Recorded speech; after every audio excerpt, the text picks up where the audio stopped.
왜 우리가 더불어 살아가지 않습니까? 왜 함께 살아가려고 하지 않습니까? 함께 살아가야 하는데 왜 서로 미워하고 공격합니까? 왜 다른 사람들을 괴롭힙니까? 나의 생존이 중요하기 때문입니까? 나 자신이 살아남기 위해 다른 이들을 괴롭혀야 합니까? 왕따의 심리학이 있습니다. 자신이 왕따를 지적하는 한 자신은 안전하다고 생각하기 때문입니다. 그래서 서로 마음을 모아 한 사람을 지명합니다. 그런데 어느 순간에 그 손가락들이 자기를 가리킬 수 있다는 것을 모릅니다. 팔복의 마지막 복은 괴로운 사람의 복입니다. 의를 위하여 박해를 받은 자는 복이 있다라고 예수님이 말씀하셨습니다. 마지막 복의 내용인데 어떻게 보면 참 어색하고 이상하다고 할 만합니다. 팔복 중에 유일하게 과거 표현을 쓰는데요. 박해를 받은 사람이 복이 있다. 이것은 과거로만 끝나는 것이 아니라 사실은 괴롭힘을 당한 사람, 그리고 지금도 지속적으로 괴롭힘을 당하고 있는 사람, 그 사람이 복이 있다라고 말씀합니다. 과거에도 괴로웠고 지금도 계속해서 괴로운 사람이 복이 있다. 너무나 이상한 말이 아닙니까? 그러나 예수님은 계속해서 괴로운 사람이 오히려 복이 있다라고 말씀하고 있습니다. 부러움의 대상이 되는 것보다 괴로운 것이 복이다라는 주제로 오늘 말씀을 나누려고 합니다. 첫째로 괴로운 사람이 복이 있다. 박해를 당한 사람, 복이 있다고 하셨는데 이것을 좀 일상적인 용어로 바꾸어서 저는 괴로움, 괴롭힘을 당한 것 이렇게 바꾸어서 괴로운 사람이 복이 있다라고 표현을 하고 싶습니다. 둘째로 예수님은 평생 괴로우셨습니다. 의를 위해서 평생 고통을 당한 분, 의 때문에, 아니 어떻게 보면 의 덕분에 괴로움을 평생 당한 분이었습니다. 셋째로 그렇게 의 때문에, 의 덕분에 괴로운 사람이 기쁨을 누린다, 하나님 나라를 누린다 라고 말씀하고 있습니다. 첫째로 괴로운 사람이 복이 있다는 것을 살펴보겠습니다. 사람들이 서로 괴롭히는 것은 적대감 때문입니다. 이 세상에서의 최초의 적대감이 무엇일까요? 사람들끼리의 적대감이 아닙니다. 사탄이 하나님을 적대했습니다. 그래서 하와를 유혹해서 선악과를 따먹고는 하나님처럼 되라 라고 말했습니다. 자기도 하나님이 될 수 없는데 하나님 흉내 내려고 하다가 하늘나라에서 쫓겨났는데 자기도 하나님이 아니면서 하나님이 되는 흉내만 내다가 이제는 사람을 보고 하나님 되라, 하나님처럼 되라 라고 유혹을 했습니다. 놀라운 것은 사람의 타락 이후에 하나님께서 하와를 유혹한 뱀에게 벌 주면서 하신 말씀입니다. 하나님께서 가장 먼저 뱀에게 심판의 말씀을 선포하시는데 이 말씀이 곧 사람에게 복이 되는 말씀이었음을 알 수 있습니다. 뱀과 여자 사이에 하나님께서는 적대감을 두겠다라고 말씀을 하십니다. 창세기 3장 15절 말씀인데요. 하나님께서 뱀에게 하시는 말씀 입니다. 우리 창세기 3장 15절을 한번 찾아서 보겠습니다. 우리가 너무나 잘 아는 말씀인데요. 많은 성경학자들은 이 말씀을 원시복음, 최초의 복음이라고 칭하기도 합니다.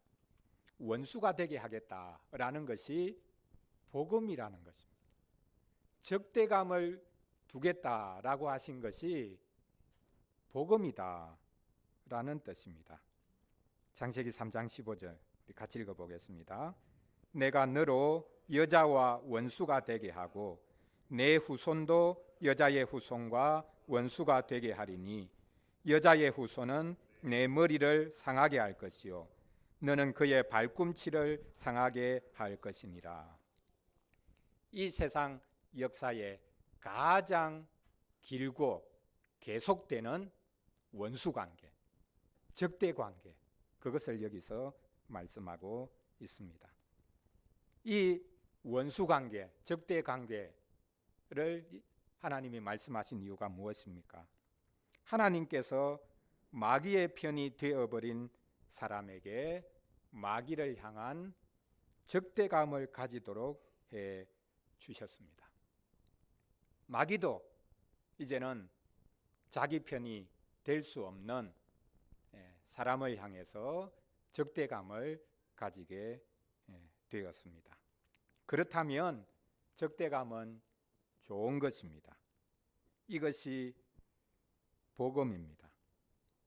하나님은 사람과 사람 사이에 원수가 되라고 하신 적이 없습니다. 하나님은 우리와 마귀 사이에 적대감을 두셨습니다. 이 적대감을 두셨기 때문에, 이 원수 관계를 두셨기 때문에 우리가 마귀를 따르지 않으면 마귀는 우리를 괴롭힙니다. 세상은 마귀를 따르기 때문에 그 세상이 기독교인들을 괴롭힙니다.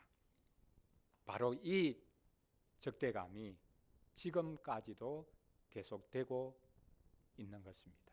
그래서 의를 위해서 박해를 받은 사람이 복이 있다. 사람들에게 칭찬받고 존경받고 대우받고 하는 사람이 복이 있는 것이 아니라 의 때문에, 의 덕분에 오히려 박해를 받고 괴로운 사람, 괴롭힘을 당하는 사람이 복이 있다라고 예수님이 말씀하십니다. 우리가 세상이 되면 안 됩니다. 우리는 세상에서 살지만 세상에 속한 자가 되어서는 안 됩니다. 요한복음에 보면 이 세상이라는 단어가 끊임없이 많이 나오는데요.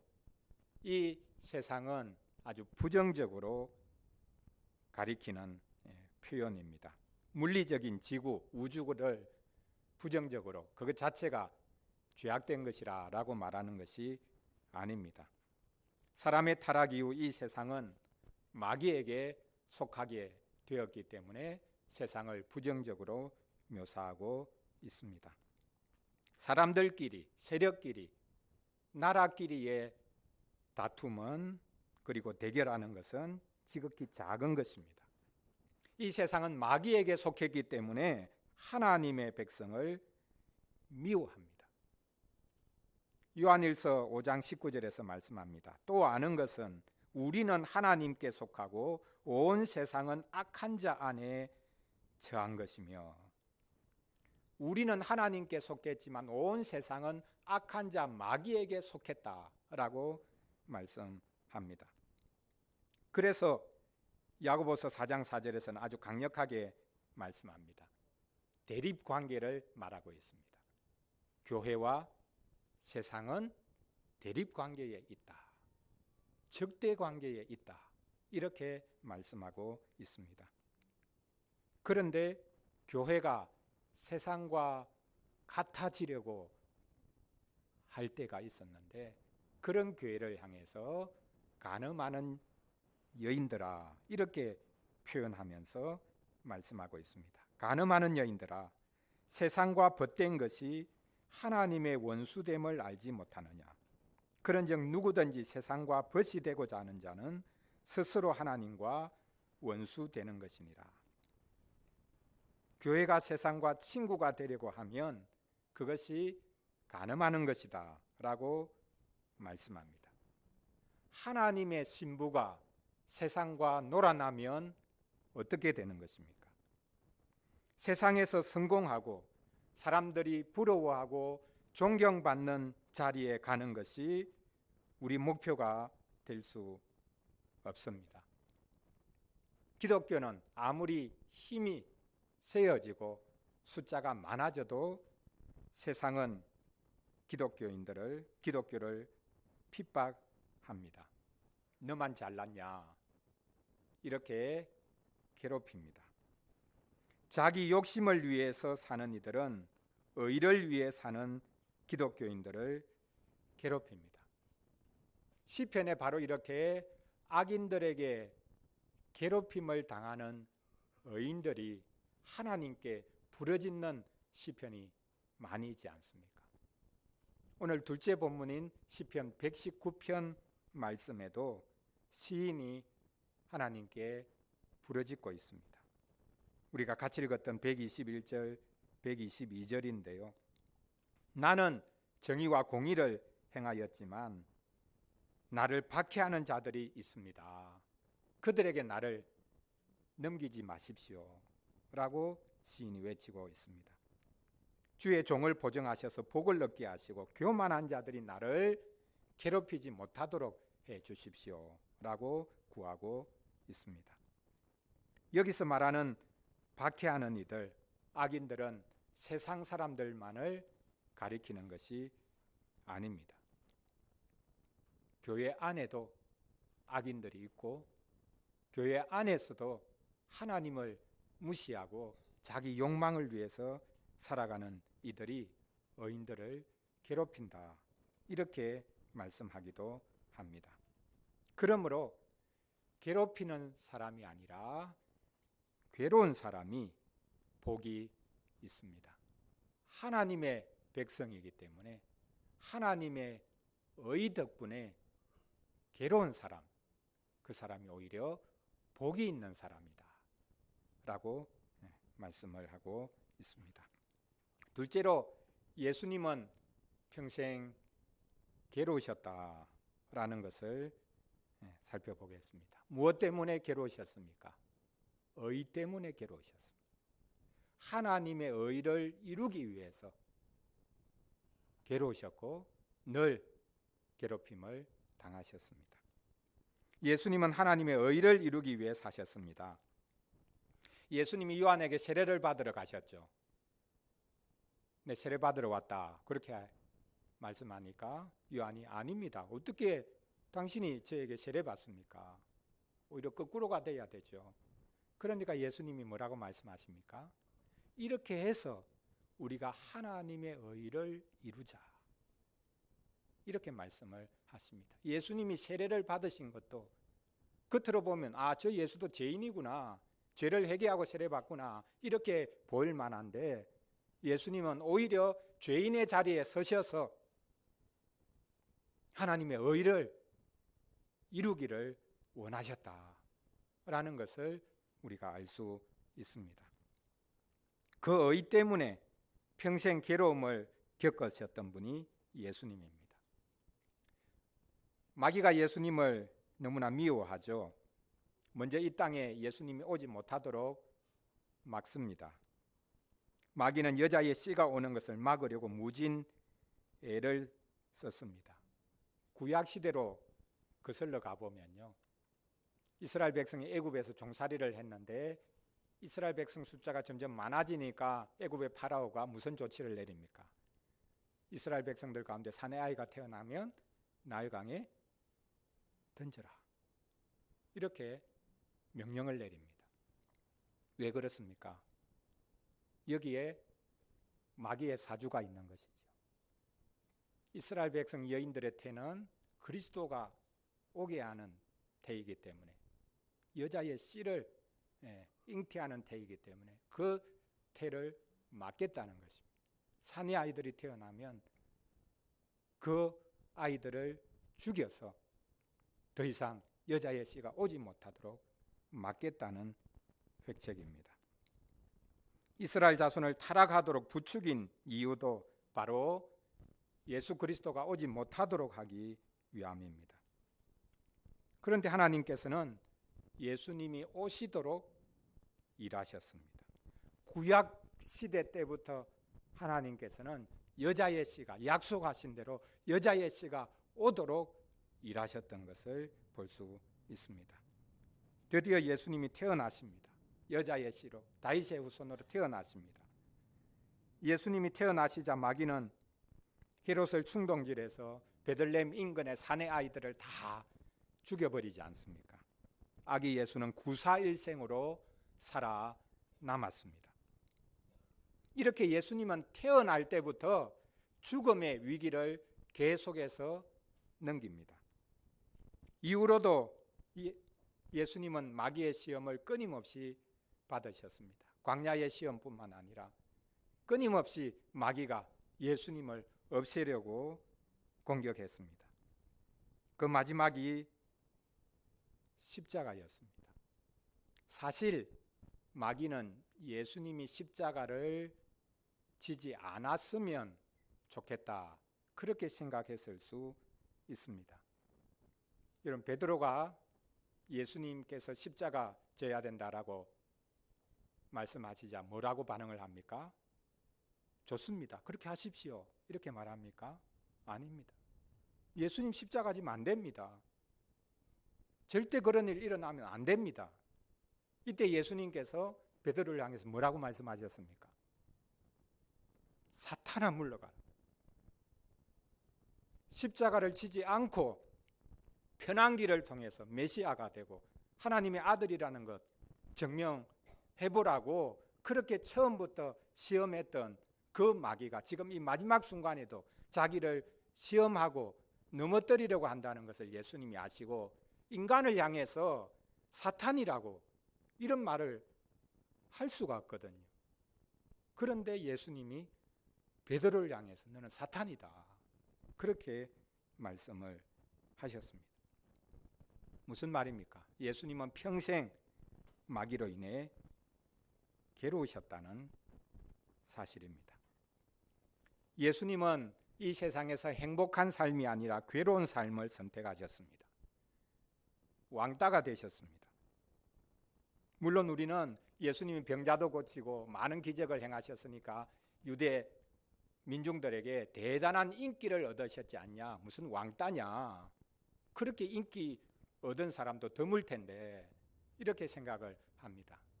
예수님은 그런 인기에 연연해하지 않으셨죠. 사울이 다윗을 미워하여 죽이려 했듯이 종교 지도자들도 예수님이 인기를 얻자 죽이려고 합니다. 예수님은 유대 종교 지도자들에게 집요하게 괴롭힘 당했습니다. 예수님 가는 곳마다 따라다니고 예수님이 하신 말씀마다 긁고 넘어지고 어쨌든 저 예수를 넘어뜨리자, 저 예수를 죽이자. 왜 그렇게 했습니까?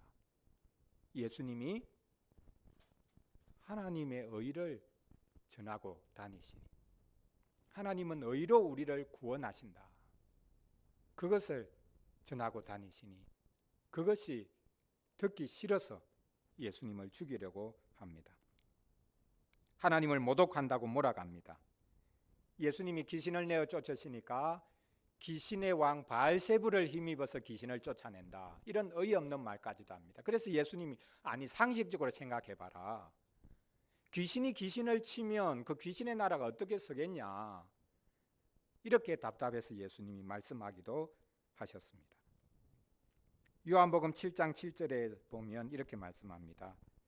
예수님이 친히 하신 말씀인데요, 세상이 너희를 미워하지 아니하되 나를 미워하나니 이는 내가 세상의 일들을 악하다고 증언함이라. 세상이 나를 미워한다. 왜? 내가 세상을 악하다고 정죄하니까. 세상은 나를 미워한다 라고 말씀합니다. 여기서 말하는 세상이 누굽니까? 안 믿는 사람들입니까? 이방인들입니까? 아닙니다. 유대인들입니다. 유대 종교 지도자들입니다. 유대 종교 지도자들이 세상이 되어버린 겁니다. 하나님이 세상을 사랑하사 독생자를 주셨다, 이 세상을 사랑하셔서 독생자를 주셨는데 그리스도께서는 자기 백성에게 오셨고 자기 땅에 오셨지만 자기 백성이 자기 땅이 그리스도를 거부합니다. 물리칩니다. 너 같은 거 필요 없다. 이렇게 외면합니다. 교회조차 세상이 될 수 있는 것이죠. 요한복음 15장 18절에서도 예수님이 말씀합니다. 세상이 너희를 미워하면 너희보다 먼저 나를 미워한 줄을 알아라. 세상이 우리를 미워하면 나보다 먼저 예수님을 미워하고 있구나 라는 것을 알아라 라고 말씀을 하십니다. 예수님은 세상에 속하지 않았기 때문에 세상의 미움을 받았습니다. 유대 종교 지도자들이 바로 이 세상에 속했기 때문에 마귀에게 속했기 때문에 예수님을 제거하려고 했습니다. 이렇게 예수님은 마귀에게, 자기 백성에게, 유대 종교 지도자들에게 끊임없이 괴롭힘을 당했고 그분은 평생 괴로우셨다라고 말씀하고 있습니다. 마지막 세 번째로 괴로운 사람이 복 있는 사람이다. 괴로운 사람이 오히려 하나님 나라를 누린다. 그 사람이야말로 참으로 기뻐할 수 있는 사람이다. 이렇게 말씀합니다. 예수님은 의를 위해 의 때문에 의 덕분에 괴로운 사람이 복이 있다고 하셨습니다. 천국이 그들의 것이라고 하셨습니다. 괴롭힘 당한 사람이 천국을 소유할 수 있다는 뜻입니다. 그러면 우리가 괴롭기 위해서 애를 써야 하겠습니다. 초대교회 성도들이 그랬습니다. 믿지 않는 이들을 자극해서 빨리 죽으려고 했습니다. 순교하려고 했습니다. 나 죽여라 막 도발을 했습니다. 왜요? 순교하면 천국 가니까. 너무 좋은 것 아니냐. 심지어 이렇게까지 극단적으로 생각을 했습니다. 순교하면 성자가 되고 천국에서 상급이 크니까 순교를 마다할 이유가 없다고 생각했습니다. 로마 가톨릭 교회는 지금도 성자 숭배 사상이 있죠. 성자, 세인트라고 부르는 성자. 누가 성자가 됩니까? 기본적으로 순교하면 성자가 됩니다. 그리고 거기에 기적을 일으킨 것이 증명이 되면 성자로 그렇게 시성식이라고 부르죠. 예전에 요한 바오로 2세가 한국에 와서 우리 한국 초기에 조선시대 때 핍박을 당하고 순교한 백사인을 시성식 했죠. 그리고 현 교황 프란치스코 교황이 2014년에 한국을 방문해서 순교자 104인을 시복식을 거행했습니다. 시복식, 시성식. 이제 시복식은 복자라고 부르는데 성자 이전에 복자라는 명칭을 이제 붙여주고 그 다음에 순교가 확실하고 또 놀라운 기적이 일어난 것이 그렇게 교회 조사를 통해서 확인되면 이제 성자로 그렇게 추대를 합니다. 로마 가톨릭 교회가 자기들 교회를 거룩한 교회라고 부르는 것은 바로 이렇게 자기들 교회가 끊임없이 성자를, 거룩한 사람들을 만들어내고 있다라는 생각 때문입니다. 예수님은 의 때문에 괴롭힘 당하고 순교하는 사람, 그 사람이 하나님 나라를 누린다라고 말씀하고 있습니다. 바로 이 말씀 때문에 로마 가톨릭 교회가 그렇게 순교자들을 찾으려고 애를 쓰고 또 시성식을 하려고 애를 쓰는지 모르겠습니다. 로마가 기독교회를 공인하자 교회는 예배당을 짓기 시작하는데요. 최초의 예배당이 어디에 지어지느냐 하면 순교자들의 무덤 위에 세워집니다. 그래서 로마 제국에서 기독교가 국교가 되고 난 다음에 최초로 세워진 교회는 무덤 위에 세워진 교회입니다. 왜 무덤 위에, 순교자들의 무덤 위에 교회를 세웠을까요?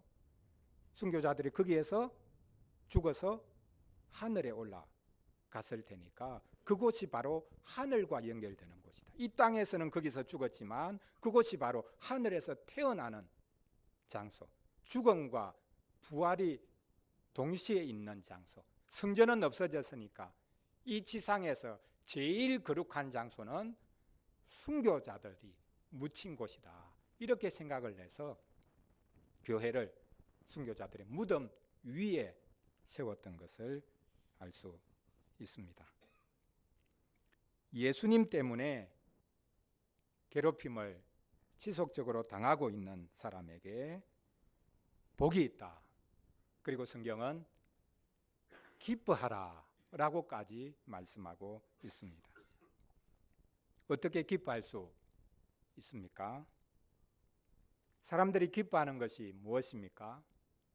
예나 지금이나 무력과 경제력이 종교입니다.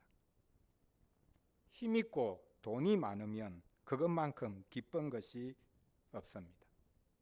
그런데 성경에서는 오히려 괴로운 것, 그것이 기쁨의 이유라고 말씀하고 있습니다.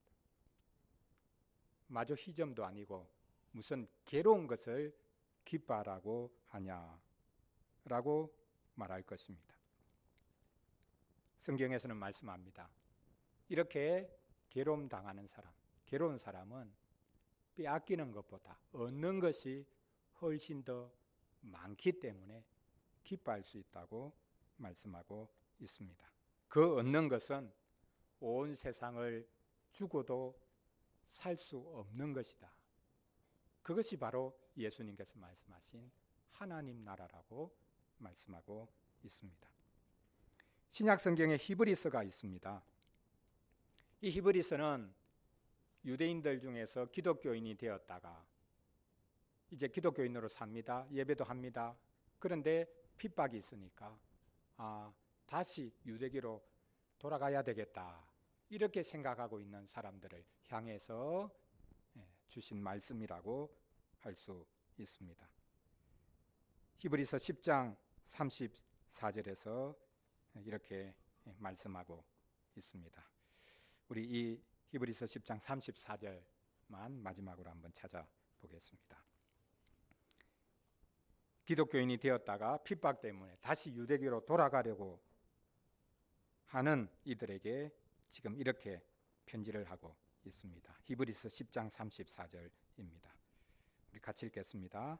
너희가 갇힌 자를 동정하고 너희 소유를 빼앗기는 것도 기쁘게 당한 것은 더 낫고 영구한 소유가 있는 줄 알미라.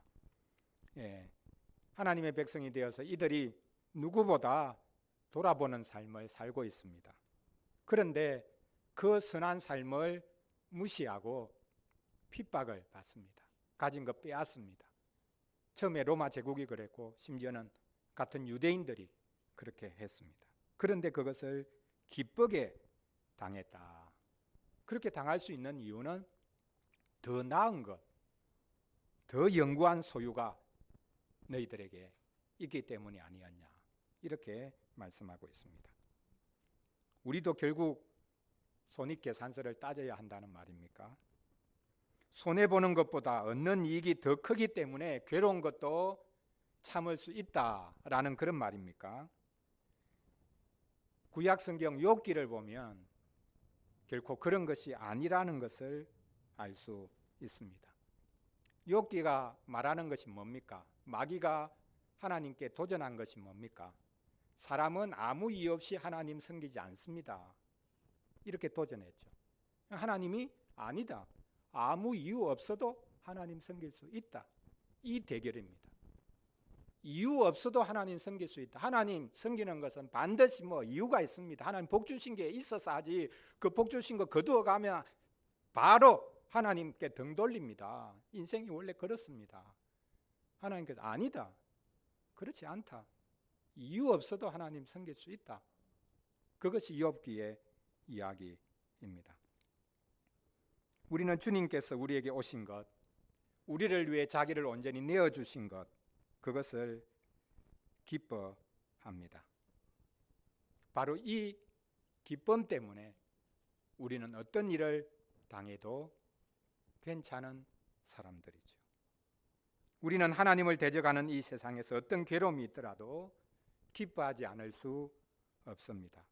그 괴로운 것이야말로 우리가 하나님의 자녀요, 하나님 나라 백성이라는 것을 보여주는 것이기 때문입니다. 어떤 괴로움도 없다, 어떤 고난도 없다, 어떤 고통도 없다. 그렇다면 과연 내가 하나님 백성인가? 오히려 이렇게 반문해 볼 수 있는 것이죠. 주님을 위해, 복음을 위해 괴로운 것만큼 큰 복이 없고 큰 기쁨이 없다라는 것입니다. 왜냐하면 우리가 주님께 참여했다는 증거이기 때문입니다. 사랑하는 성도 여러분, 해마다 오픈도어스라는 선교단체에서 기독교를 핍박하는 나라 순위를 정합니다. 제1위가 어디겠습니까? 북한이죠. 여전히 기독교인들, 아직도 기독교인들이 남아있는지 모르겠지만 기독교를, 종교를 핍박하는 나라 1순위입니다.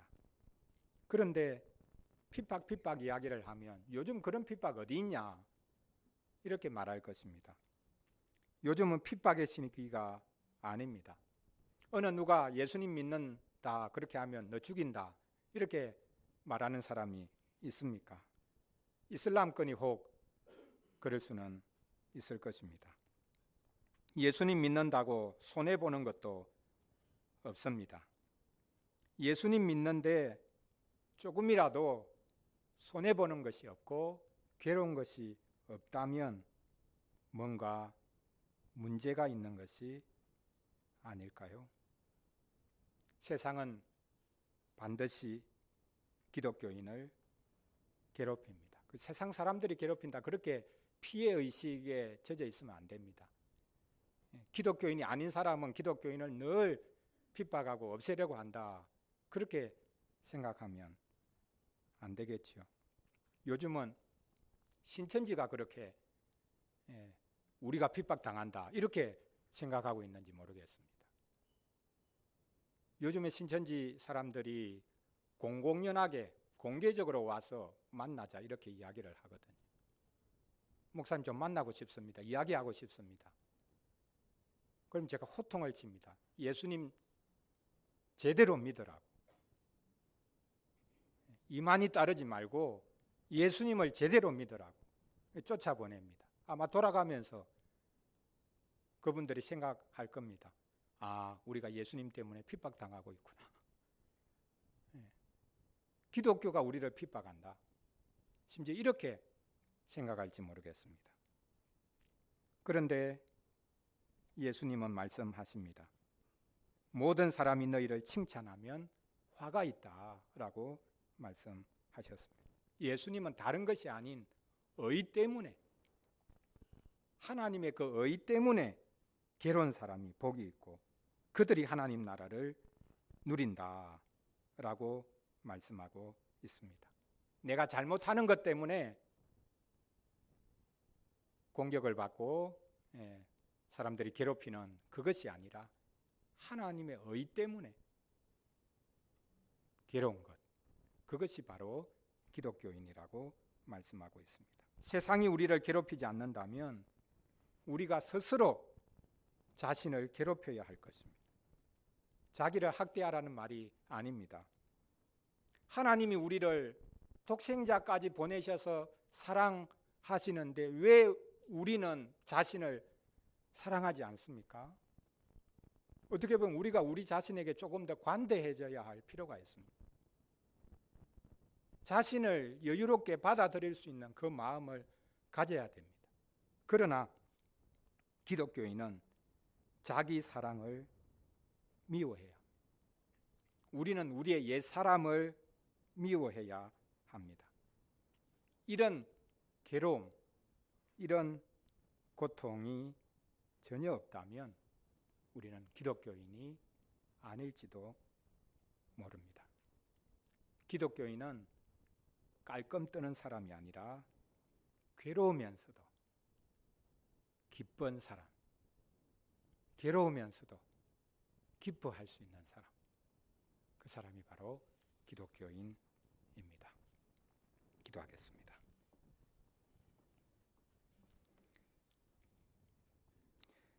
하나님 아버지, 저희는 사람들의 인정을 받고 싶어 합니다. 칭찬은 고래도 춤추게 한다는 말이 있듯이 잘한다는 칭찬에 목마릅니다. 기독교인은 괴로운 사람이라고 하셨습니다. 우리를 다스리시는 하나님 때문에, 우리의 의가 되시는 예수님 때문에, 우리를 거룩하게 하시는 성령님을 믿는 것 때문에 괴롭힘을 당합니다. 세상은 하나님을 적대하기 때문입니다. 마귀가 공중권세 잡은 자가 되어서 온 세상을 유혹하여 하나님을 대적하고 있기 때문입니다. 사도 바울이 한 말을 기억합니다. 우리가 하나님 나라에 들어가려면 많은 환난을 겪어야 할 것이다 라고 했습니다. 지금도 마찬가지입니다. 저희가 하나님 나라에 이미 들어왔지만 계속해서 하나님 나라에 들어가기를 원합니다. 저희가 이 땅에서 주님 때문에 괴로운 것이 없다면 하나님 나라 백성이 아닐 것입니다. 이 세상에 괴롭힘이 있지만 저희가 스스로 괴롭히게 하여 주옵소서. 자신이 죽는 것만큼 살아난다는 것을 알게 하여 주옵소서. 저희가 죽는 것만큼 세상이 정죄받는다는 것을 알게 하여 주옵소서. 저희가 고난을 당하는 것만큼 기뻐할 수 있다는 것을 알게 하여 주옵소서. 고난 없이 영광 없다는 말씀, 변함없는 진리인 것을 저희들이 기쁘게 받게 하여 주옵소서. 저희를 위해 늘 괴로우셨지만 늘 기뻐하셨던 예수 그리스도의 이름으로 기도합니다. 아멘.